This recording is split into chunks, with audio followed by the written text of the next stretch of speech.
is a first-team All-Big East performer in Jarrell McNeal. Well, Jarrell McNeal, just 3 points yesterday against St. John's, but he wasn't needed. He's another do-everything guard. He put up Player of the Year numbers this year. And Scotty Reynolds, a hot shooter, hit 11 of his last 16 three-point field goal attempts. Reynolds always shows up in the big games. And the starting lineups today, beginning with Marquette. As we go into the backcourt, McNeal is joined by his buddy for 4 years, Wesley Matthews, and actually his buddy for longer than that, Maurice Acker, a childhood friend and teammate of McNeal for many years in many different places. Lazar Hayward and Dwight Burke are up front. Hayward, one of the underappreciated talents in college basketball. For the Villanova Wildcats, Scotty Reynolds and the very tough Reggie Redding in the backcourt. Up front for Villanova, Dante Cunningham, named the most improved player in the Big East this year, along with Dwayne Anderson and Shane Clark. Our officials today, Tim Higgins, Ed Corbett, Gary Prager. Mike Roberts is the standby. The winner will take on Louisville tomorrow night in the first semifinal from the Big East Championship here at Madison Square Garden. A good crowd here for a Thursday afternoon to watch the Louisville, Providence, and now Marquette Villanova doubleheader.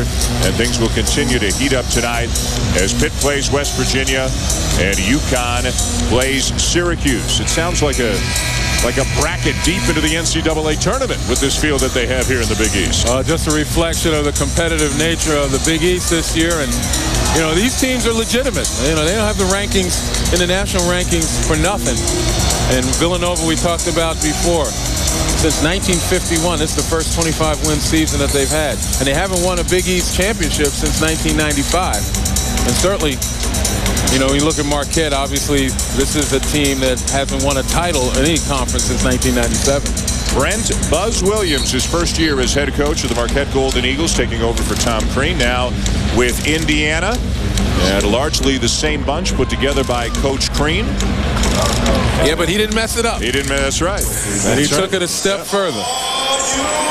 The so-called Big Three, in my mind, always did a disservice to Lazar Hayward that it wasn't a Big Four. There's Hayward. Better than 16 points, 8 rebounds per game. There may be the key. And Jarrell McNeal, a great defender, 20-point-a-game guy. And now, let's play ball. Wesley Matthews giving them great experience. 18 points a game as well for Marquette. Villanova in white, Marquette in blue. And it's Acker and the Golden Eagles with the first possession of the game.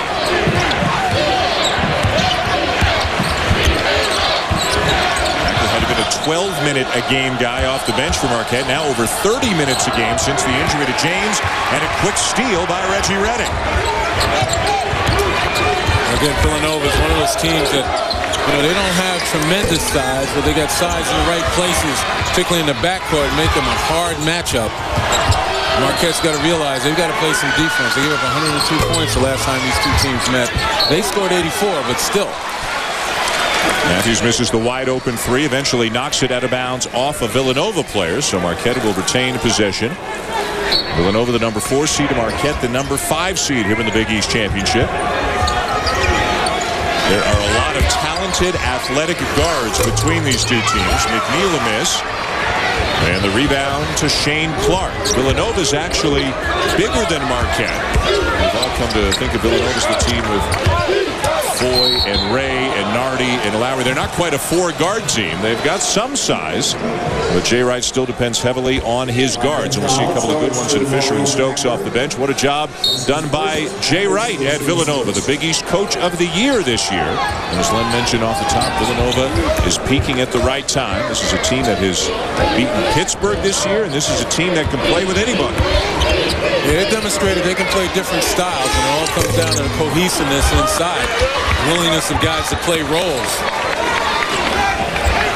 You use guys like Shane Clark as an example. He came off the bench and started the last 11 games, averaged about 9 points, 4 rebounds. He did a tremendous defensive job against Luke Herringold, and I think that's more important, and there he is at the end. Shane Clark knocking it away from Lazar Hayward as Villanova takes over. A minute and a half in, looking for the first point of the game. Villanova dismantling Notre Dame at Notre Dame earlier this year, and Clark does a terrific job in the middle. Reynolds a little bit short on the floater, but the smallest man on the floor, Maurice Acker, comes up with a rebound. He didn't have to leave the ground. Matthews off to McNeal for 3, in and out. Rebound Cunningham. Well, The pace is what we expected. Probably expected a few points, a few digits on the scoreboard. I'd like to welcome those of you over on, we were watching over on ESPN2 as Baylor defeated Kansas. Dante Cunningham picking up the foul. We are here at Madison Square Garden in New York City. Dan Schulman, Glenn Elmore, Alan Hopkins. The second of 4 quarterfinals for the Big East Championship today. Louisville defeating Providence in the first one today. The winner of this game, just underway, will get Louisville tomorrow night. And it's really no coincidence. We saw in the first game, it took a while for both teams to score. Villanova, having the 2-day bye, and Marquette having played yesterday, although, they didn't have to expend a whole lot of energy yesterday. But nevertheless, it seems as though one team maybe trying to get their feet wet in the game, and the other, a little bit of anxiety. Acker misses the 3. A good box out there by Dwayne Anderson to corral the rebound for the Wildcats. 2.5 minutes and no points. Well, Maurice Acker is probably more important for him to get everybody a touch, get them involved in the ball game before he gets his shot. And there's maybe the biggest reason why Dante Cunningham was named the most improved player in the Big East. He has become a money shooter from 15 feet. Yeah, that little inside pivot, face-up jump shot, automatic. McNeil into traffic, has it taken away. He's looking for a foul call. Back the other way come the Wildcats. Wide open, Shane Clark. Marquette will look to run. Both of these teams like to get up and down when they can. McNeil from Matthews. And they'll shoot the 3 in transition. You got McNeil, you got Hayward, you got Matthews, all capable of knocking it down. And when you're running a fast break, the defense likes to flow down the middle and protect the basket. These guys fan out. You better get to the shooter. Cunningham defended by Burke. Cunningham quicker than Burke. Tries to get him in the air. Burke won't bite. Reset in the post. Cunningham fading away. Great defensive sequence on a couple of occasions by Dwight Burke. Matthews, the pull-up from 15. Here's Walter Reynolds. We told you they'll both force the action a little bit. Villanova may be under control here because Marquette a nice job of getting back defensively. Reynolds close to carrying the ball on a couple of occasions. We've got a foul on the inside on Marquette to take us to our first media timeout. Well, you're going to take a look right here. Dante Cunningham, as you mentioned, Dan, most improved player with that face-up jumper. Hard for big guys to defend. And then in transition, you see the white shirts in the paint. Jarrell McNeil just painted the bucket. The road won't be easy, and if Oklahoma can conquer that, they win the Big 12 championship, barring Louisville winning and making that argument. I think that pretty much you have to crown Oklahoma with the #1 seed. And when I say crown, I don't know if they really want to wear that crown. It's heavy and uneasy if the head that wears that #1 seed crown. Shane Clark, 6'7", a freshman out of Philadelphia, knocks down free throws. Here comes Corey Fisher, the 6th man of the year in the Big East, as he takes Clark's place. Fisher is a sophomore from the Bronx, attended St. Patrick's in New Jersey, and came off the bench, did start some, came off the bench more often than not, and averaged almost 11 points per game. Yeah, he had a string of 8 double-scoring figure games off the bench in a row at some point during the season. Really established himself as an energy guy coming off. Right there, he draws the foul on the jump shooter. Anderson picks up the foul, and Hayward will go to the line for Marquette. We were talking before the first game today about Lazar Hayward. Still, no matter how much you talk about him, it still seems he's not getting the attention he deserves. In the regular season, better than 16 points, 8 rebounds per game. There was one player in the Big East who both outscored and out-rebounded Lazar Hayward. Just one, and that was Luke Herringotti of Notre Dame. That's pretty good company to keep. The reason why I thought Fisher was called for it before the official announced it, because when he reached in and he pulled back like he got his hand caught in a cookie jar, right. He had that look on his face. But yeah, Lazar Hayward is a guy that's so unsung, kind of overshadowed by the Wesley Matthews improvement and certainly by the Jarrell McNeil dominance and the athleticism of Dominique James. Those guys have been around for a while. But he'll get his due. Fisher for 3, knocks it down. So into the game in less than a minute, and he buries a long-range jumper. Yeah, there are times when he's instant offense. All you got to do is add minutes. McNeil looking for a foul call as he airballs the three. Whether it's coincidence or not, interested in your opinion, in this building, they seem to take a lot of threes from beyond the NBA line. Whether they just see the line and don't realize which one it is. Right now, Corey Fisher doesn't seem much bothered by either line as he knocks down another one. Yeah, where you're going with that is, do they see the line or are they sitting there trying to impress somebody? I think they get confused. And that's why, as opposed to the past, this line has kind of been muted as much as they possibly could, the pro line, and the college line prominent, so guys won't make that mistake. Villanova in transition. Jimmy Butler trying to slow down Reynolds. Wayne Anderson on the inside draws the foul. Well, again, Villanova is one of those teams that they start getting hot. They can shoot with the best of them. You know, second in the conference in three-point field goal percentage. And, you know, that's just an outstanding play right there. Here, inside out. And once again, Corey Fisher just steps into the shot. I mean, that's the best way to shoot the three. You go inside out. You get shooters stepping in as opposed to the lateral pass. So they've got to turn their bodies, reset their feet. Going back to the lines, in most collegiate arenas now you've got two lines for the women and the men. Here in a pro arena you've got the men's and then the pro line. So, I mean, whether they're just taking them from wherever they feel like it or not realizing in the heat of the moment how far back they are, who knows? Yeah, I think it's like reflex action. You see a line, put up the shot. Jimmy Butler on the drive, a very important player off the Marquette bench. Wayne Anderson picks up his second. The team's third. That's going to force Jay Wright to make a substitution. Shane Clark will come back in. Buzz Williams doesn't have much of a bench, especially since the Dominic James injury. He'll go 7 deep. Jimmy Butler and David Kubian, probably no deeper than that. Well, you know, for tournaments like this, that can become an issue, although you learn how to manage the time. But once you get into the NCAA tournament, I mean, you only want an 8-deep rotation. You know, because now you got guys who are focused. You'll have a bit of rest in between, you know, sessions.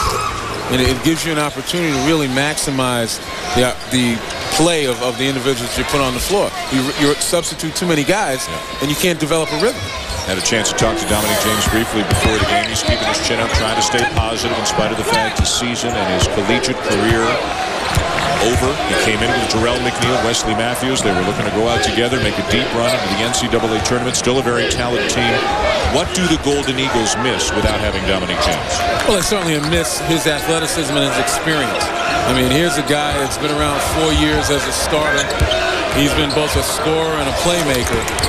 And certainly his athleticism, there are things you can do on the floor with him that you can't really do with Maurice Acker. And alley-oops and some of the other players that Dominic James excelled at. Good offensive rebounding position by Wesley Matthews, and he is fouled, and he took exception to the severity of the foul. Thought he was hit a little bit hard. When you take a look here, everybody has to go to the board for Villanova. Again, they rebound by committee. And you talk about they got a +4 margin with no one over 6'8", and they got 4 players who average 4 or more rebounds per game. So you know that they're sending everybody. Everybody's got to do their part. Matthews' dad, Wes, played in Wisconsin, played in the NBA as Burt comes in for Hayward. Matthews, if you can do this quietly in a league like the Big East, averaged better than 18 points per game this year, shot 50% from the field, almost 40% from 3, and over 80% from the line. And as superlative as that is, again, he was overshadowed by Jarrell McNeil's numbers. So I talked about McNeil having Player of the Year numbers. People spoke of him probably in more glowing terms than anybody on that team. McNeil, first team All-Big East. Matthews, who just blocked that shot, second team All-Big East. This is a team that lost 4 in a row in the aftermath of the James injury. All the ranked teams. They had a lead in the second half in all 4. 1 went to overtime. 2 were on the road as Matthews misses the 3. They may be slightly diminished without James, but there is no quit in this Marquette team. Reynolds from the corner buries the 3. Scotty Reynolds said he came in with the hot hand. You know, he made, coming into this game, 11 of his last 16 three-point attempts. You can't leave it. McNeil off the bounce, too strong. Villanova ball. Talk about Scotty Reynolds and his evolution. I mean, he would have some huge scoring games, but a better all-round player now than a couple of years ago, right? Yeah, I mean, experience does wonders for you. Cross-court pass, Marquette late finding him, which I'm sure that's not the way it was discussed in the locker room. He's one of those guys you have to pay attention to and you have to almost play tag with. You talked about ideally a rotation of 8 heading into the postseason. That's what Jay Wright has. 8 players, all of whom play between 19 and 32 minutes per game. You can bring the likes of Antonio Pena, Corey Stokes, their best shooter, has just come in off the bench. That's him with the ball. So Jay Wright has a very desirable rotation right now with this group. Look at the way they share the ball, man. Everybody gets a touch. Reynolds the miss. Rebound Marquette. Here comes Matthews, who's been involved early. And Marquette has to be careful. They don't want to settle just for jump shots. You know, you got Jimmy Butler inside who can be a threat down low. He's got to match up with Shane Clark. You got Burke, who can be a conduit. He's not necessarily a guy that's going to score points for you, but if it goes inside out, you got a better opportunity on your perimeter game. Butler off to Kubian. Corner pass to Matthews. Shot clock at 7. Inside to Butler, who's fouled and will shoot a pair. Much better possession by Marquette on the pass. We step aside here in the midst of our second of 4 quarterfinals from the Garden today. The winner to advance to take on Louisville in the semis tomorrow night. 2 talented teams in Villanova and Marquette having at it. The Wildcats up early by 6. Hamlin Elmore takes us inside the play. Well, they're going to surround him. You take a look right here at Dante Cunningham as he gets the ball here. Take a look. There he is now. As he makes that move, you take a look at the defenders that come around him. Once he gets in the paint, he got 3 guys around him, and that's what Dante Cunningham has to be cognizant of. Another look right here. He receives. He gets in the paint. That's the way Marquette has to deal with him. They don't have the size to dominate him. They're all around the same size. Cunningham 6'8", and the guys around him, Burke, and the guards are smaller. But in the end, it's about getting the ball out of his hands. Let's go to Alan Hopkins for more. Coach Wright told me earlier today that he nor the team is surprised by the season Dante is having because of the work you just saw there, but also because of his attitude. He wanted to come into the preseason and practice like a dominant player, and that's what he did, and he's able to carry that around also to his games. And one thing you know, that if he continues to be a dominant player, Lynn and Dan, then they have a good chance of not only winning this Big East championship, they also have a chance to get back to the Sweet 16, something they did a year ago. Well, it's interesting that in talking to Jay Wright, when they first recruited Dante Cunningham, Jay Wright would tell you he thought he had a general, but Dante started out as a soldier. That's right. But as you saw the progression in his improvement, he ultimately has become the general right now. Not as vocal, but certainly lets his play do the talking. But again, when he came in, it was the team with Alan Ray and Randy Foy and Kyle Lowry. They were a guard-dominated team, and Cunningham deferred to the guards and to the older players, but has really grown into his own and become one of the best big men in the Big East. Scoring up 6 points per game for Dante Cunningham. And you saw, again, from his freshman year up until now, it's just been steady progression. Those are the last 2 years. Cunningham back into the game for Clark. 5-point lead for Villanova. They split the 2 regular season meetings.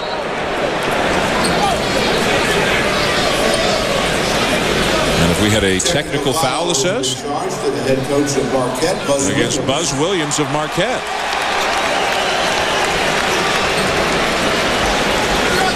Corey Stokes will shoot the free throws.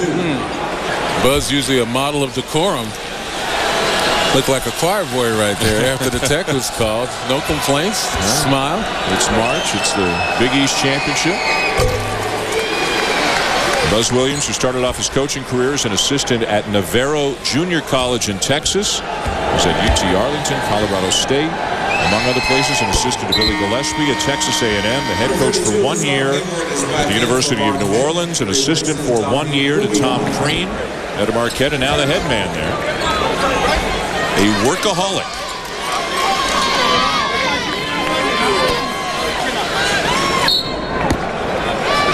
Guy who was renowned for when he was younger having the names and addresses of 425 collegiate coaches around the country, wrote them weekly letters just updating them on his progress, trying to learn anything from them that he could, reads voraciously about coaches and their thought processes. Jimmy Butler will shoot a couple. Junior college player who has become better and better and more important for the Golden Eagles over the course of the season. Yeah, he's provided a major inside presence on the offensive end. Again, not in the conventional post-up way, but just a way to be able to handle the ball, get into the paint, use his athleticism to create problems, and certainly get out on the break as he did. You see the numbers from yesterday against St. John's, and just last week Butler had a double-double against Syracuse, so 2 big games in a row for Butler. He's a guy, you look at his total points, and as the Marquette communications folks aptly point out, at least 95% or more of his points have been scored either from the free throw line or in the paint. We did see him hit a rare perimeter shot yesterday. About a 12-footer just wide of the paint. He's a guy who can defend a number of positions. So right now he's guarding a guard in Reggie Redding. Redding is a very strong physical guard, but a guard nonetheless. Yeah, Reggie Redding's an example of the matchup problems that Villanova presents for other teams. Although Marquette can match up pretty nicely. They got guys the same size, the same quickness. Floater off by Fisher. Rebound to Marquette. McNeil looks to push. McNeil all the way in. Got it! Well, there's good scoring for Jarrell McNeil. Surveying the floor, dribbling with your head up. Jarrell McNeil on the push, and he's just looking for lanes. As Butler crosses, he does enough to create a lane to the basket. That's all Jarrell McNeil needs. He just needs a little bit of daylight, and he finishes nicely. And the second foul on Dante Cunningham. So Jay Wright is stomping up and down that sideline right now, not happy at all. And Cunningham's going to have to come out as Shane Clark comes back in. Both Cunningham and Dwayne Anderson, each with 2 early fouls for Villanova. And Jay Wright's questioning, did you say 33? Did you really mean 33? And Tim Higgins says, yeah, Jay. Okay.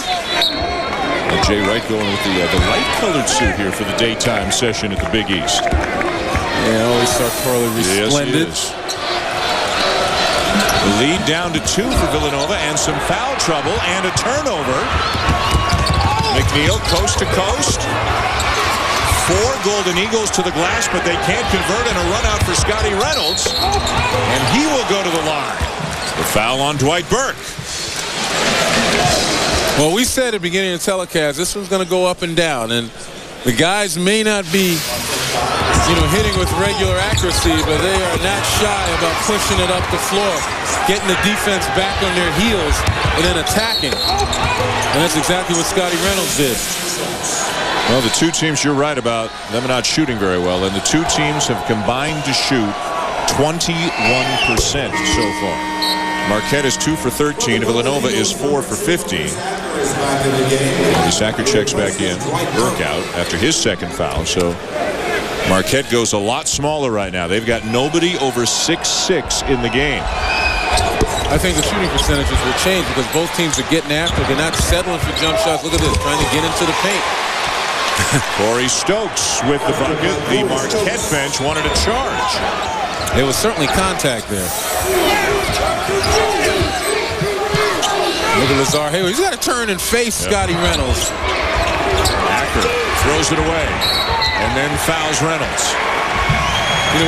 We've sung the praises of Lazar Hayward, his ability to shoot the jumper, his versatility.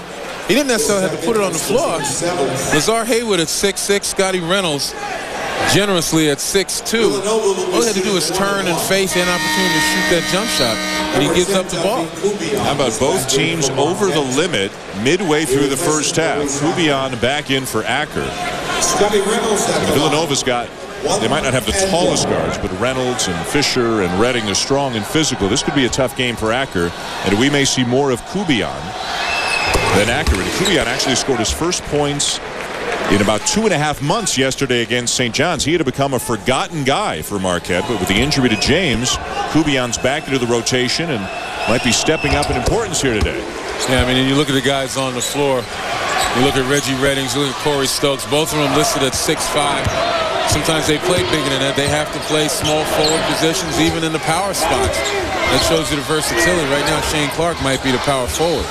One thing for Kubian, not really a point guard. So when he's in the game instead of Acker, McNeil's going to have to do a lot more initiating of the offense like he did right there.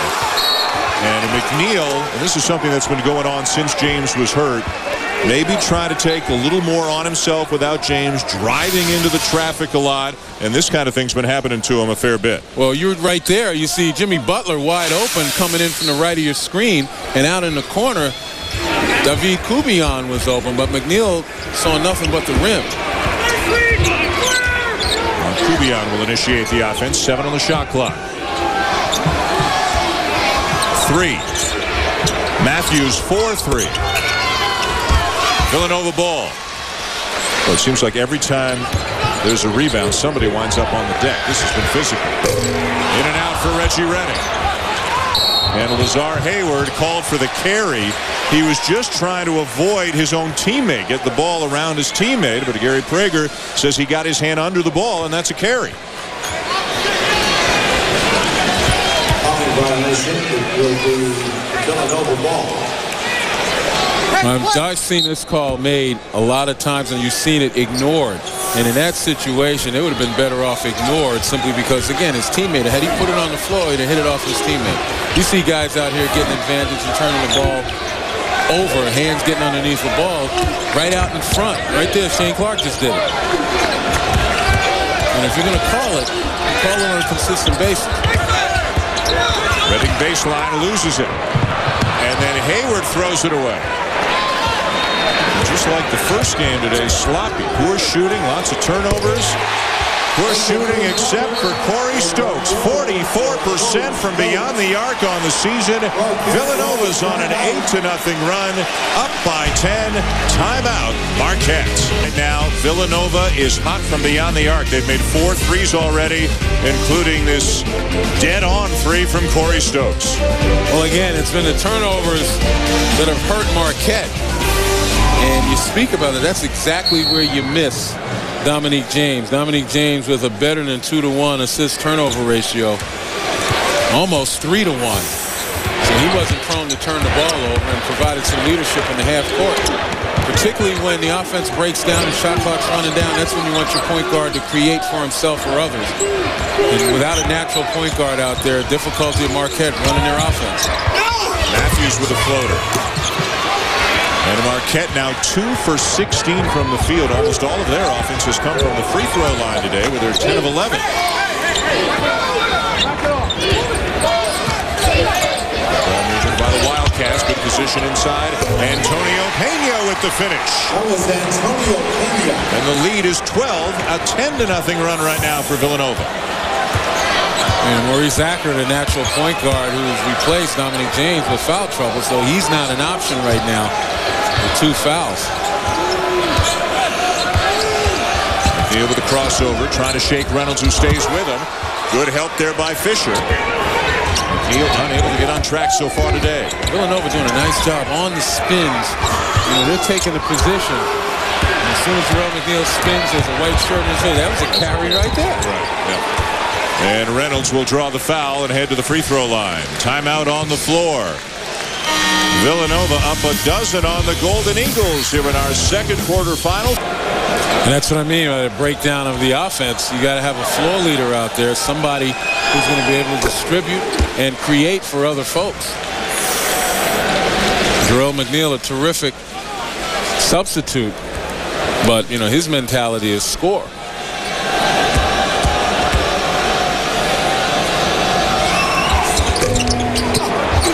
2 for Reynolds, and a foul on Pena of the Wildcats. Both teams are over the limit, so they're going to walk the floor and shoot again. First personal, 8th team. Well, for whatever reason, in the 2 games today, we have seen some poor shooting, an excessive number of turnovers, some sloppy play. And as I mentioned before, it's a combination of one team having played yesterday and kind of maybe in a fog, maybe try to get the soreness out on game 2, and the other team having that 2-day bye. It's just a question of rust. These are 2 teams solidly in the NCAA tournament. Marquette having lost 4 out of 5 since the injury to James. Their stock obviously has slipped in the last few weeks, and their seeding will probably reflect that unless they go on a big run here in New York.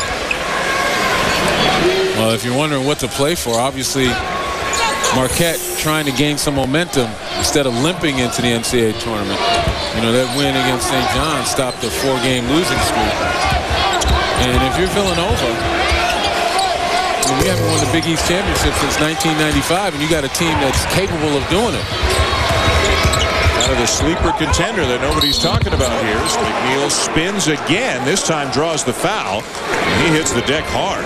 And do you get the feeling that Villanova is going to spend their fouls, keeping Marquette from getting layups? First on Reynolds, team's 9th. We talked about Villanova and their history here with the Big East Championship with the one title back in 1995. And pretty impressive. They have won at least one game each of the last 5 appearances. That may not sound like a lot, but oftentimes, and this is an example, their first game is this game because they finish fairly high up. They get the bye, so they're playing another ranked team in their first game. So to win at least one game in the Big East Championship 5 years in a row, there are not many programs that can say that.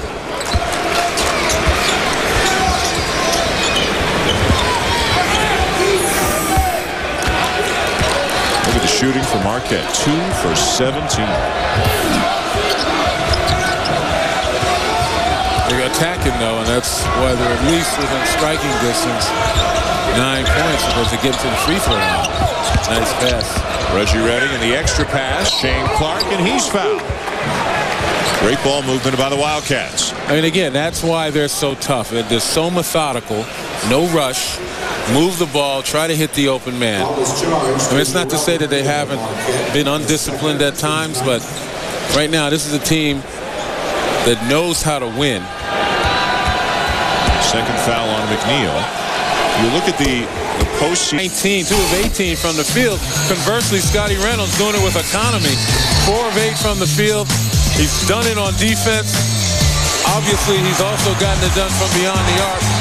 All afternoon, he's been putting pressure on the defense here, whether it's by himself or getting other guys involved. And I talk about economy. You take a look right here. 18 points, 4 of 8 from the field. And this doesn't show 9 of 12 from the free throw line. So constantly, aggressively, Scotty Reynolds has gotten it done for his team.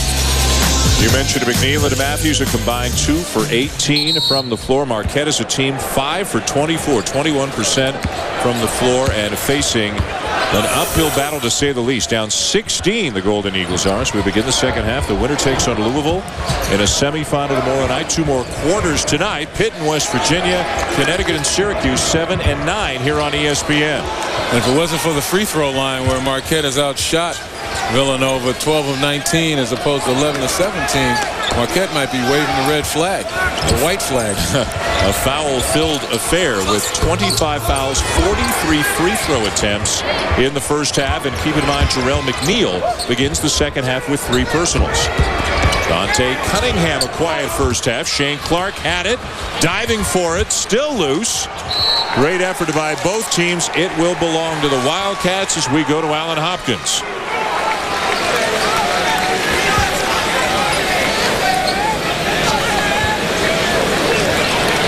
We'll check in with Al a little bit later. 16-point lead for Villanova. Maurice Acker a little bit shaken up perhaps as he gets up. The young man filling in for the injured Dominique James. And Wes Matthews had to be given kind of a blow there as the officials waited to make sure that he was okay as well. I mean, Marquette obviously not playing with their normal accuracy, but certainly the effort is still there, even though they looked a little disheartened after that coast-to-coast by Corey Fisher to end the half. Cunningham a miss. Matthews the rebound. Keep in mind, Villanova's got this big lead, even with Cunningham having a quiet first half. And again, his counterpart, Lazar Hayward, a very quiet first half for Marquette. The Golden Eagles need more from everybody. We're going to attribute Dante Cunningham's problem to foul trouble. But Lazar Hayward has been out there, and he's been standing in no man's land, hasn't been aggressive to the board. Here's Hayward open for 3. Dominique James was on his feet and cheering that shot before it left Hayward's hand. And the 3 makes it a 13-point game. It's only the second field goal attempt by Lazar Hayward. And we're talking about a guy that averages 16 points a game. 47-34. Reading baseline. Strong to the goal. They play on. Shot clock did not reset. Ruled that the shot did not hit the rim. It's at 10 right now. Shane Clark miss, and look at Jarrell McNeil at 6'2". Get up for the rebound. Nice pass. And Matthews fouled by Reynolds. Much better job, and you see the congratulatory push by Buzz Williams and Dominique James. You know, that was the last bucket by Lazar Hayward, getting guys involved right now. That first half was an illustration of how much they missed Dominique James.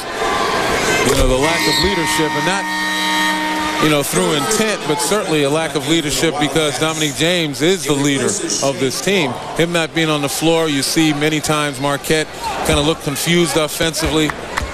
Didn't get everybody involved.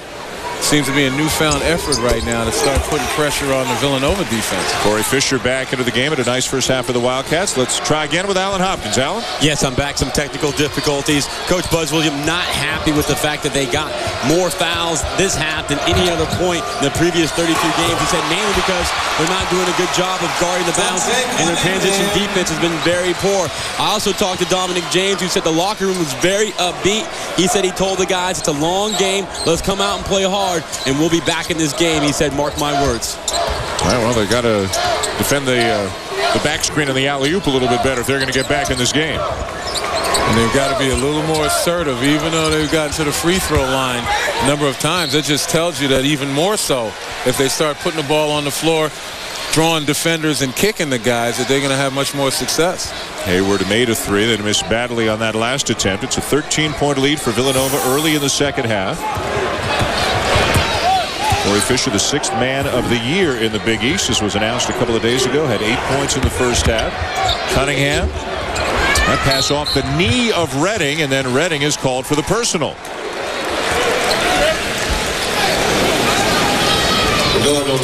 Scotty Reynolds does a lot more than just score. And take a look at him right there with the back screen on Dwight Burke. And just a nice job of the delivery. No pressure on the ball.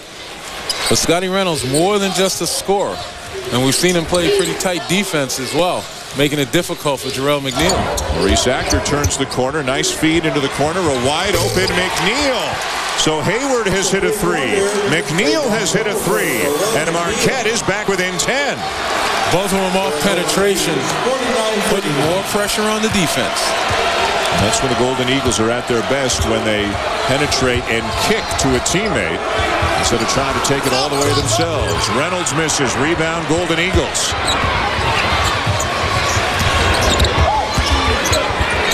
Hayward. Another one. All of a sudden, it's down to 7. Timeout, Villanova. Villanova calls timeout. That will be charged as the 32nd timeout.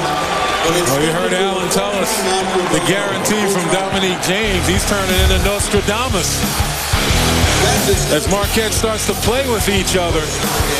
Penetration, kick. They're feeling it.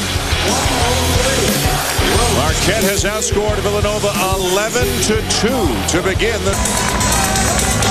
What a difference a half makes. Marquette on an 11-2 run to begin the second half, back within 7 all of a sudden, knocking down three-pointers. Dominique James has turned from floor leader into cheerleader for the Golden Eagles here early in this half. Well, the difference between the first half and this half is there's penetration with a purpose.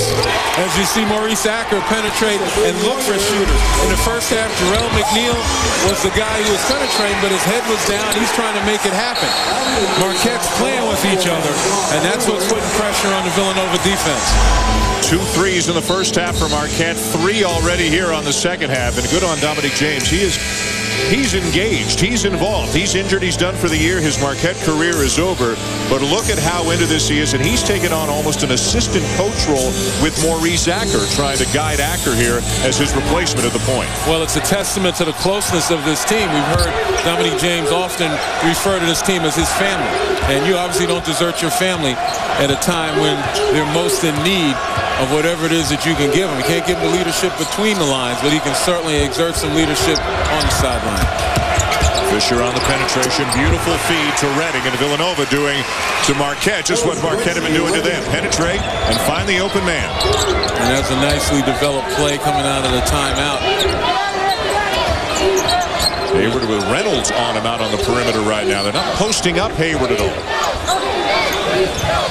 Which is funny. Now he's calling for it. You see him get his hand up in the air, spread the floor. Got to get Acker deep in the corner. McNeil misses the three. Acker runs it down. And see, Jerome McNeil obviously wants to help his team win, but to do that, he doesn't have to necessarily shoot the ball. Got to recognize the weaknesses and attack them. McNeil 3 for 12. Matthews 0 for 8. And a timeout on the floor here early in the second half at the Garden. Coming up on a rush hour here in Manhattan. Marquette trying to get back into this one with Villanova and advance to the semis. Time now to talk strategy, brought to you by Charles Schwab. Well, first of all, you're going to take a look at Maurice Acker right here. Setting the screen. He's going to come out, receive, and draw the defense and come to that side. Now, once he does that, Villanova with their defense, they like to load up and stop the penetration. And right there, you see the open man, and he's going to step back and shoot that three. It's just excellent penetration by Maurice Acker, knowing that he's not going to shoot the ball, but knowing he's going to drive, and it pays dividends. Marquette looking like a different team here early in the second half. They were down 16 at the break. Got it as close as 7, down by 9 right now, but an eternity left in this game. Better than 15 minutes with the winner advancing to play Louisville. It's semifinal number 1 tomorrow night. And again, that drive, that penetration with purpose is a far cry from what happened in the first half, where there's an awful lot of penetration, but nowhere to go and really no focus on what to do.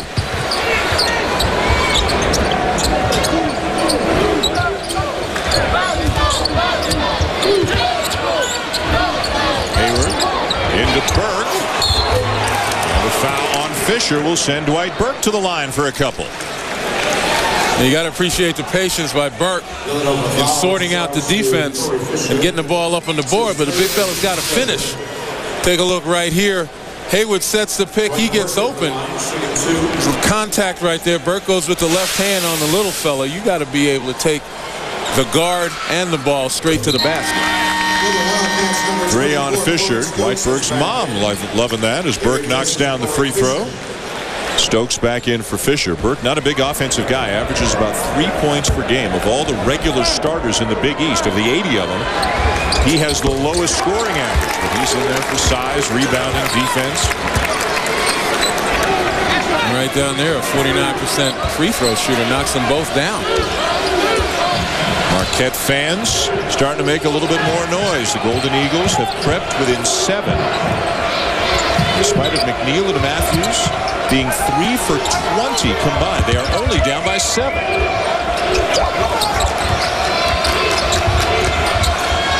And let Stokes get free. Cunningham from the elbow puts it on the floor. Back rim, offensive rebound. Reynolds from the wing. And Villanova getting after it on the offensive glass. Shane Clark. And a fresh. Oh, we got a whistle. And he stepped out of bounds. Yep. Baseline, I should say. Good effort by Clark. Jay Wright didn't like it. Jay Wright's team was up 16 at the half, up only 7 right now. This is quarterfinal number 2 for the Big East Championship at Madison Square Garden. With Len Elmore, Alan Hopkins, I'm Dan Schulman. The winner will play Louisville tomorrow night in semifinal number 1. 2 more quarters tonight here on ESPN. Pitt against West Virginia. Connecticut against Syracuse. A reach-in foul there on Dante Cunningham. And that will be his 3rd. Jimmy Butler into the game now for Marquette. Have we ever seen Jay Wright take the jacket off? You know, get angry and get sweaty and just throw that jacket down because things aren't going the way he wants them to? Few and far between. The second half has not gone the way that he has wanted it to after a brilliant first half by the Wildcats. But the way Villanova played with Dante Cunningham on the bench in the first half gives Jay the confidence to leave him in there with 3 fouls. Hayward got a good look, slaps his palms together in disgust that he missed that 3. Marquette shooting 27%, yet only down by 7. Villanova has cooled off to 38%. Cunningham. And he will shoot a couple. And then as Dante Cunningham ran down the floor, he took a look at the bench to see if there's somebody going to get up and replace him. And once nobody got up, he realized, okay, let me make hay. Well, the sun's still shining for me out here. Number 2 on Hayward, Cunningham to the line. As mentioned off the top of the show, the most improved player in the Big East. Won that award a couple of days ago.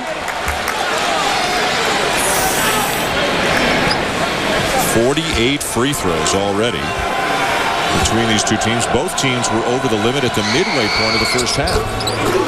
And again, at the beginning of the game, both of them, you know, shot out like racehorses, getting up and down without real success offensively. Villanova persevered, and they started knocking down some shots. Marquette right now seems to be more focused on being a kind of deliberate team in the half court.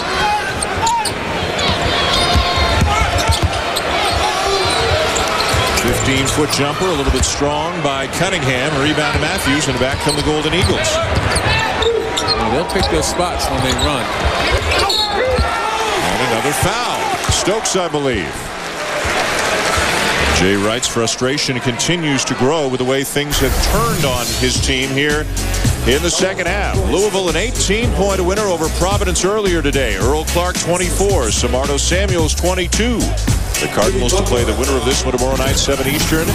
2 more quarters tonight here on ESPN. Both semis tomorrow night, and the championship game Saturday night at 9. Also here on ESPN, Dwayne Anderson in for Reggie Redding. Marquette, good free throw shooting team, around 71%. And as I said, first half, if it weren't for the free throws that Marquette was awarded, you know, they'd be in serious trouble right now, but they stayed relatively close from the line. 25 out of 29 from the stripe. This is the closest Marquette has been since it was 21-15 way back when in the first half. They were down 16 at halftime. What they've been able to do now is they're able to take this pace away, this tempo away from Villanova, although that was a big lift. Corey Stokes. There's one guy you got to guard beyond the arc out of Villanova. It is Corey Stokes, one of the best three-point shooters in the Big East. Maurice Acker is very fortunate that ball went in. A wild shot that he banked home. It's a 7-point game. Sometimes it's better to be lucky than good. Stokes off the glass. 5 quick points for Stokes.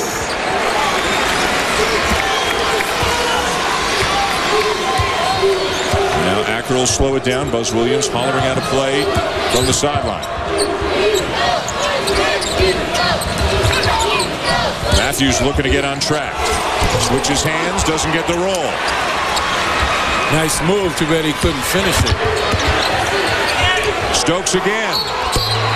And a foul on McNeil, his 4th. 3 shots for Stokes, and McNeil has 4 fouls. You can appreciate the zeal in playing defense, but for an experienced guy, that's just a bad foul right there. Looks like he hit the elbow, at least from the official's perspective.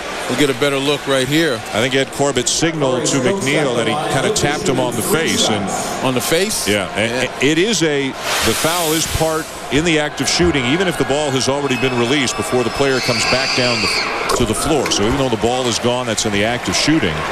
But one that McNeil definitely would want back. As you say, this is an extremely experienced player. Yeah, I mean, it looked like from my angle, we might have gotten him on the elbow, but yeah, he went right through. That's taking the admonition, get a hand in his face to new levels right here. And this speaks to the lack of depth for Marquette. And maybe desperation's a little bit too strong, but the situation they face right now, 4 fouls, 12 minutes to go. Buzz Williams is not going to take Jarrell McNeil out of this game. No, and he should expect that Jarrell McNeil knows how to play now with 4 fouls. And he's got to cut down on his aggressiveness, give more of a focus to playing position defense, which means, you know, you have to anticipate a little bit. You have to read the defenses and maybe be a step ahead of it on the offensive end. So it cost them 3 points, and their best player has picked up his 4th foul with 12 minutes to go.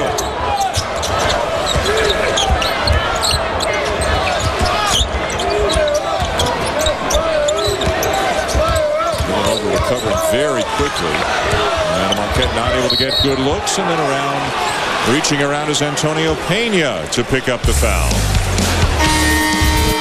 Well, I'll tell you what, you look at Villanova, and every day there's someone else who can be a hero. And right now, one of the Coreys stoking that offensive engine for Villanova. For the Terps, they may have had a chance to kind of seal a deal in Charlottesville last Saturday, but a 9-win team wound up upsetting them. Here, Villanova up by 12. For a couple of moments, Villanova, their lead was down to 6 after they were up 16 at the half, but that Jarrell McNeil foul, the 3 free throws and McNeil's 4th foul, seems to have changed the dynamic of this game in the last couple of minutes. Marquette is going to have to find a way to rally yet again, get their momentum back. This could help. Acker for 3. Maurice Acker, we mentioned before, it's not a total downgrade from Dominique James. Maurice Acker, a pretty good player in his own right. He just does different things, and that's one of them right there. When he can get on a roll, he can feel confident. He can keep the defense honest. Stokes couldn't get the shot off. No need to rush if you're Villanova. Plenty of time on the shot clock. Shane Clark. 3 seconds close. And there's the call. Buzz Williams pumped up. A 3 by Acker, a good defensive stand, and Marquette's got the ball back.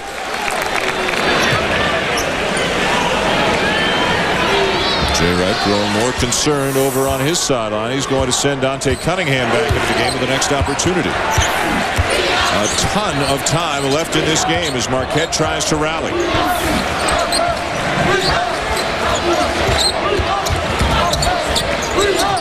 Butler for 3. How about that? Hayward the rebound. Butler in a little closer, and it's a block. As I said, that's where he's more comfortable, in that paint. But you know what? If you're wide open, you got to shoot it. Otherwise, they won't play you. 3rd foul on Stokes. Butler to the line. You see the pass to the cutting Butler inside. And Lazar Hayward now a little more active right now, whether it's looking for offense or whether it's being a conduit in the offense to move the ball. Whereas in the first half, we caught him so many times standing in no man's land. He wasn't hitting the glass. He wasn't back trying to defend. He's just standing there watching.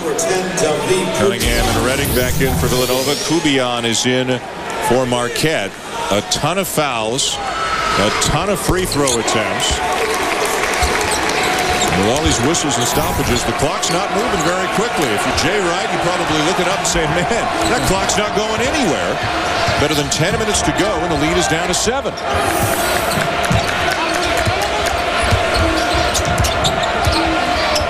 He looks for the lob right there for Dante Cunningham. Didn't get it, so he posts. And now Tim Higgins and Gary Prager looking at one another, trying to decide who's going to get the ball. It'll stay at this end of the floor. And the anticipated response from the Marquette folks on the other end. Redding to inbound it. 15 to shoot. Double team on Cunningham. He finds the open Redding. Great play by Dante Cunningham to find the cutter. And a defensive breakdown. You give credit to the cutter, but defensive breakdown, you should never be able to cut down the middle, especially with a guy posting that close. Acker hit a big 3 moments ago. Matthews on the drive. Acker again. Another one for Maurice Acker. And Dominique James is up and leading the cheers again on that Marquette bench. I think we've seen this a couple years ago. Maurice Acker coming in with a Dominique James in foul trouble and giving him the same kind of lift.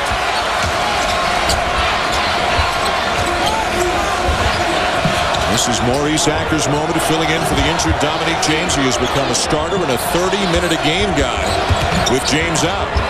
He's a junior. He's a transfer from Ball State, listed at 5'8", lucky to be that.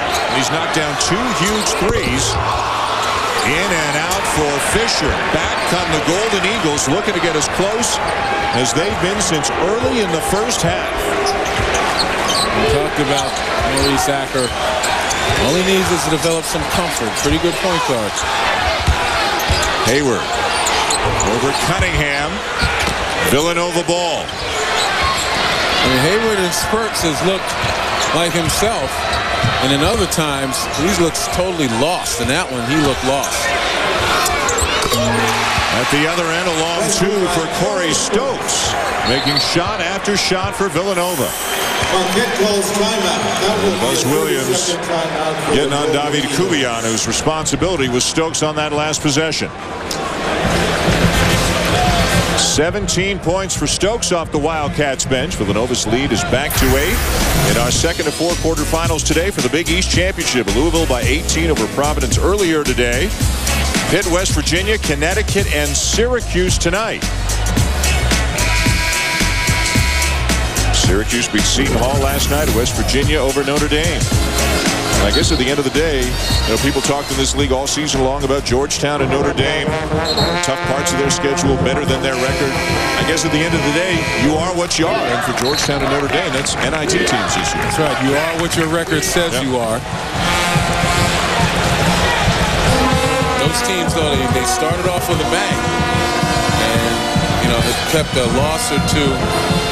And all of a sudden now the bottom drops out. And he's still trying to figure it out. I know with Notre Dame, it comes down to the fact that they're not a great defensive team. You take a look at the points breakdown. But with Georgetown, this is the same team, but for a couple of guys. And they replaced Roy Hibbert with a terrific freshman, Greg Monroe. It's pretty much the same team, a nice little nucleus, and they just could not find the chemistry. Tough off-balance leaner goes.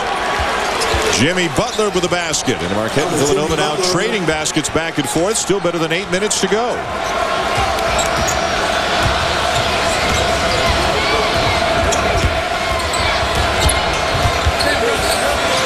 Fisher looking for help. Stokes again. 20 points for Corey Stokes. Came into this game hitting 17 of his last 34 from beyond the arc, and he is just, I guess, on fire. Jay Wright, in a game in December, told me every time he sees Corey Stokes shoot the ball, he thinks it's going in. He has the utmost confidence in Stokes. He is one of the truly gifted long-range shooters in this league. Foul before the basket. Timeout on the floor, and what Scotty Reynolds did in the first half for Villanova, Corey Stokes is doing here in the second half. Shot after shot after shot. 20 off the bench for the sophomore. Feeling good here in the 30th annual Big East Championship. And Marquette desperately trying to climb all the way back into this game with the Villanova down by 9. How have they gotten this done? You look at the points for Hayward and Matthews and McNeil, all below their averages.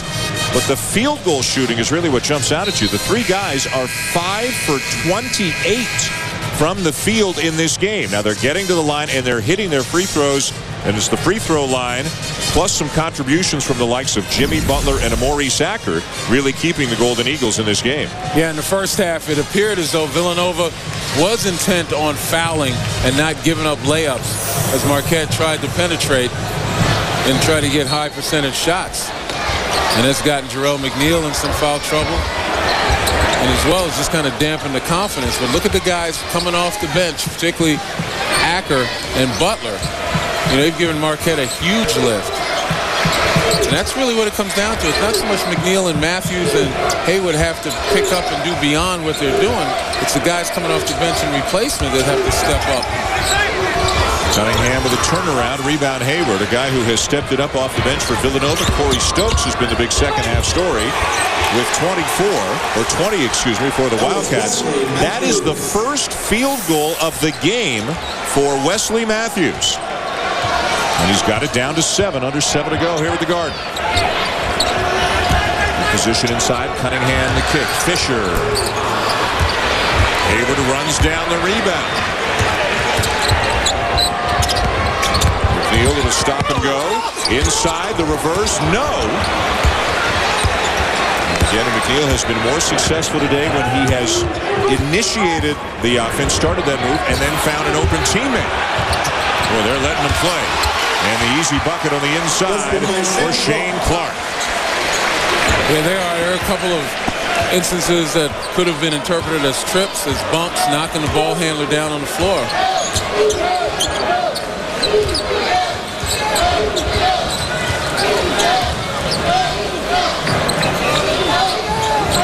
Nearing the 6-minute mark, Villanova by 9. Matthews. Butler. Shot clock at 10. Hayward, no. And a hold on Clark. As he discarded Wesley Matthews, who really battles in there on the offensive glass. Yeah, again, it bears repeating about Hayward. He just doesn't look like himself. He just threw that one up on the board just to get rid of it instead of making an assertive move. Third on Clark, team's 8th. Redding and Anderson return now for the Wildcats. And Stokes and Cunningham go out. For Villanova, 1-1 for Matthews. Wesley Matthews. Regardless of what happens to Marquette today or the rest of the way, the people who watch the losses against UConn and Louisville and Pitt and Syracuse know this. They don't quit. They may not win. They may be undermanned. They may be without Dominique James. But they don't quit. And the reason they don't quit is because they know all of that. And they recognize that the only way they can prevail is to play together as a team and to play with effort. Stranger things have happened during the course of the game. Fisher looking for help. Redding back to Fisher in the corner. The cut by Clark, but he loses it out of bounds. Here comes Hayward back into the game, and now as Buzz Williams is stepping up the substitutions, offense, defense, Dwight Burke will go out. So you're going to see Burke and Hayward shuttle in and out of this game. Look at Dominique James. I guess he's an unpaid assistant at this point, but he's earning his keep over there. He's talking to every single teammate on their way in and out of the game. Yeah, he's got a stake in this, his career. McNeil. Matthews. Get a lot of dribbling by Marquette. McNeil. Got it! A huge shot for Marquette. And how did it come about? Inside out, penetration kick. The second half of this game must seem like it has been an eternity for Jay Wright, that there is still over 5 minutes left, and every time Villanova gets a bit of separation, back come the Golden Eagles.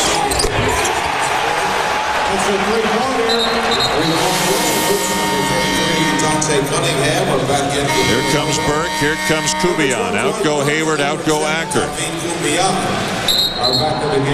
Dominique James is up now checking with one of the assistants. Probably, how many fouls has he got? I mean, Dominique James is working it over there on the sideline.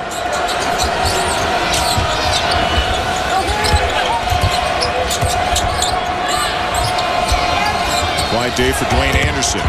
Driving on McNeil. Jumper over him, in and out. Rebound Matthews. He has been strong on the glass today. This is as close as the Golden Eagles have been since early in this game. And good judgment right here. Time and score situation. McNeil off to Matthews. Plenty of time to shoot. Matthews inside working hard. Kept alive by Butler. Got to be a held ball there. It's a foul over the back. Wow. On Dwight Burke. It began with simultaneous possession. Take a look right. Here's the battle. And right there, Burke, he comes underneath. I don't know about that. I think Scotty Reynolds did a nice job of selling it, but Burke had that ball cleanly. The bigger player. See how Reynolds comes underneath him? Burke has both hands on the ball. 15 foul on Marquette. Reynolds into the front court for the Wildcats. Stokes. And Reynolds running into Burke, and Burke gets called for another foul. That's another one you'd want to have a look at. Reynolds definitely got the worst of it, giving up about 60 pounds in that matchup with Burke. I don't even think Burke was aware that Reynolds was in his area. And that's the point. If he's allowed to go after the ball just as Scotty Reynolds is allowed to go for the ball. And I think this is a case of prejudice against side. No, absolutely. Maybe the argument may be that as Burke came down, he threw Reynolds down with his arm right there, and that's what it looked like. But if two guys are going for the ball, looking at the ball, they're entitled. He's entitled to the ball, Burke is. 2 quick fouls on Dwight Burke. Burke knocks it that's a away. travel. Marquette's got it. Here comes Kubiak.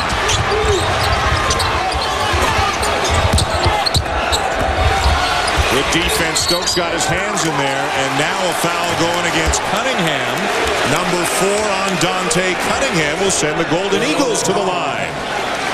Well, it's been a parade to the foul line all game, but you're right about the defense. On the baseline, hands go up, make it a picket fence, almost with the deflection and almost regain possession. Clark for Cunningham. Jimmy Butler at the line. 1-1 for Marquette, a career-high 15 for the junior college transfer, a 76% free throw shooter. And what a different team Marquette is in this half as opposed to the first half. McNeil and Matthews now don't feel like they have to do it by themselves. McNeil goes out probably just to get through the under 4 media timeout. He's played a long stretch with 4 fouls. Acker back in. Acker 2 huge threes here in the second half. Butler 11 out of 12 from the free throw line. Do you believe it? Marquette is down by 2. Just called a foul on Maurice Acker. Totally unnecessary. Yeah, you want to try to put pressure on the ball, but you got to exercise some judgment. Scotty Reynolds, one of those guys that'll put his head down, get head and shoulders past you, and take the contact. There's the foul situation for Marquette. 4 on McNeil, 4 on Burke. Acker just picked up his 4th. You don't want to put Scotty Reynolds at the line. Over 80%. And if the intent was to get McNeil through the media timeout, can't afford to do it now. Here he comes. Number 22, Jarrell McNeil. Kubiak Number out. 32, Lazar Hayward. Marquette will get the ball back, so Hayward comes in. Got 6 guys in blue jerseys on the floor right now. Somebody's got to come out as Hayward goes in. It'll be Jimmy Butler. Glad you accounted. Because I don't think anybody from Marquette will. That's the first point on that free throw. First point in the second half for Scotty Reynolds after 18 in the first. And now Butler back in for Burke. The wrong guy came off the court. Burke was the one that Buzz Williams wanted. Can they do that? Defensive officials let him. I mean, Ed Corbett right there, he knew exactly what happened. Could have just an inadvertent walk-off there. It wasn't really a question. He wasn't substituting for Butler. He was substituting for Burke. The wrong guy, as you mentioned, went off, and officials in their judgment allowed that. Missed by Reynolds. Marquette ball. Possession by possession, point by point, they have fought their way back into this game. McNeil double team, turns it over. He's got to know he's double teamed. Trying to do too much. Great hands by Matthews, loose ball, and there's a foul on Scotty Reynolds. On one hand, you credit Scotty Reynolds throwing his body everywhere, just hustling, but on the other hand, yeah, he's created some dangerous situations. The Golden Eagles to the line when we return. The Golden Eagles racing their way right back into this game. 3:41 to go, and a 16-point deficit has been cut down to 3. On the other hand, Dante Cunningham in foul trouble. Scotty Reynolds trying to do it by himself. Corey Stokes has stepped up, but it's not enough to offset the free throws and the newfound diversity in offense that Marquette has. Butler back to the line. He is 12 out of 13 from the line today. Marquette is 32 of 36 from the line on the afternoon.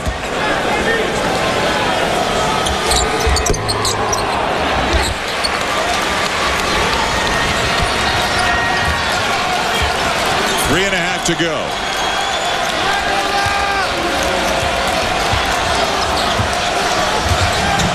Total of 5 players in the game with 4 fouls as the lob to Cunningham is good, and Nova's up by 4. Once again, it's that back screen. Marquette needs to communicate a heck of a lot better so they're not victimized by it. And also the other option for that back screen will be Reynolds or the guard who sets it popping out for the jump shot. Acker looking for Matthews. This is a play Marquette has run often. Acker looking for help right now, finds McNeil. Back to Acker, corner 3. Maurice Acker, his third three, filling in for the injured Dominic James. It is a one-point game. And look at those eyes. You talk about intensity right now. He's in this game. 71. This is Marquette basketball. Just keep penetrating and kicking till you find an open guy instead of forcing it yourself. Well, they've got the ball handlers to do it. Now all you have to do is have the will to share. A block. That's Jimmy Butler. The last time Marquette led in this game was at 5-4 in the opening moments of the game. An unbelievable comeback by the Golden Eagles. Butler is fouled and will go to the line. Now, that was a great illustration of what didn't happen in the first half, where McNeil felt he had to do it by himself. Right here, dribbling, penetrating, sharing. All that's a formula for success here in the second half. First half, Terrell McNeil feels that he had to do it by himself, driving, head down, not really looking for his teammates. Butler had made 12 of 13. Now he's missed 2 in a row. Fisher in for Redding for Villanova. And game starts getting tight. Your arm can't get tight. You got to loosen it up. Shake it out, bend those knees. Tie game with 2:13 to go. Marquette with full court pressure, and the man.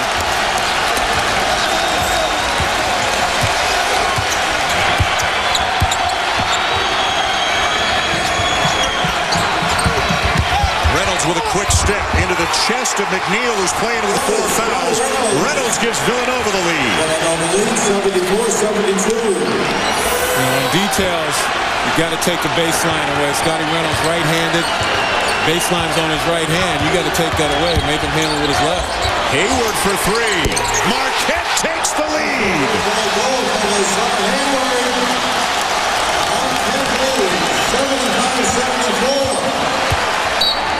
Timeout Villanova. Wow. That's the 30-second timeout for the Wildcats.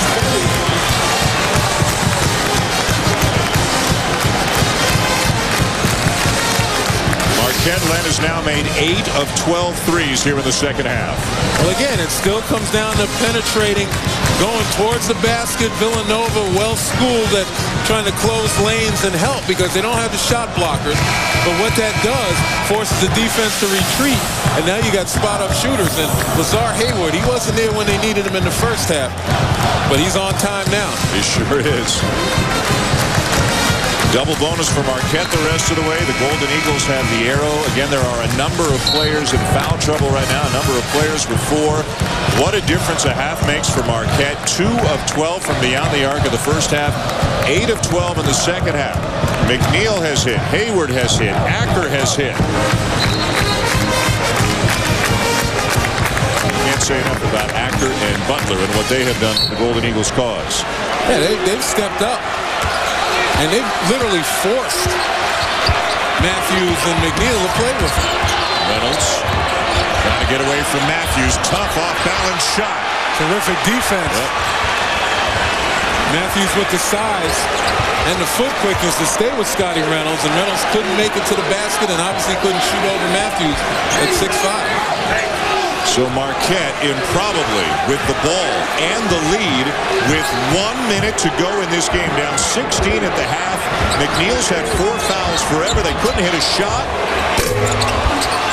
Missed a 3. Rebound Fisher. Nova looking for the lead. Yeah, you got to put pressure on the defense. You can get that jump shot anytime. Yeah. And it's right in front of their bench, so you would have thought that somebody's going to step up and say, hey, let's move it, let's run something. 30-second timeout. Dominic James, the first guy out of the floor to talk to all of his teammates as they make their way to the huddle. What's at stake here is a spot in the semifinals tomorrow night against the top-seeded Louisville Cardinals, who dispatched Providence earlier today, 73-55. 2 more quarters tonight here on ESPN. First thing you got to do, though, is you got to get the ball in bounds.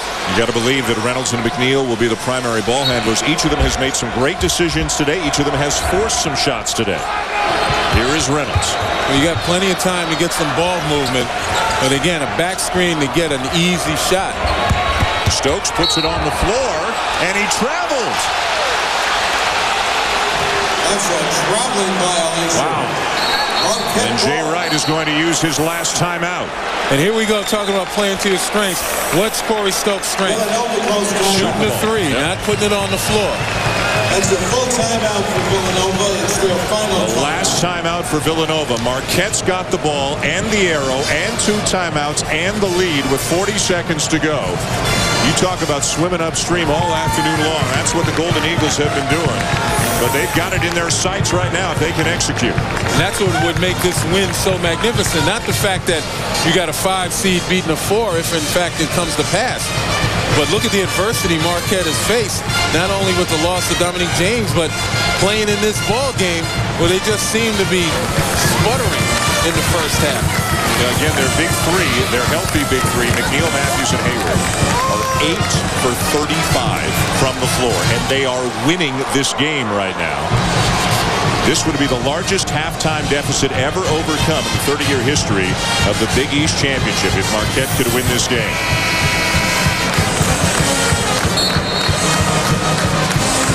Folks up there who had the crutches really need him, or if that's a symbolic gesture toward Dominique James. Don't get me speculating. What a comeback by Marquette. Getting to the line, stepping up the defense, and the support players. Jimmy Butler, who's got a double-double today. Maurice Acker, who's hit 3 threes, has a dozen points. 5 players in double figures. Well, before this game, we talked about Jarrell McNeil, one of the leaders of this team, mentioning that the St. John's win gave them their confidence back. Prior to that, they had lost 4 in a row, obviously coinciding with the loss of Dominique James. If you think the St. John's win gives them confidence, what do you think this win will do? 40 seconds left, so a 5-second difference between the game clock and the shot clock. Any foul is 2 shots for Marquette. And I think Villanova's defense is good enough right here. They're putting the pressure on to kind of slow down the attack of Marquette. McNeil's 72% if he winds up getting fouled. Okay, Reggie Redding got away with one right there. That, in the middle of the game, that would have been called a foul. As many fouls as have been called. McNeil elevates. Villanova ball. They do not have a timeout. A chance to win it here for the Wildcats.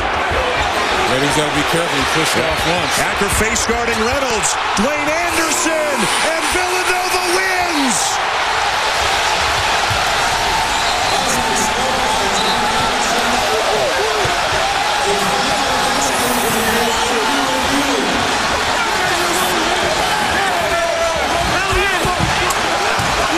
The basket is going to be under review. It clearly appeared to beat the horn.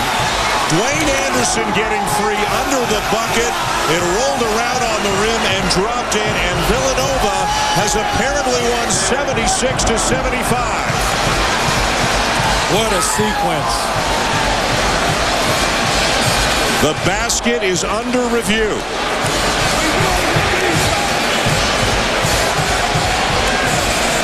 For Marquette fans, it would be heartbreaking.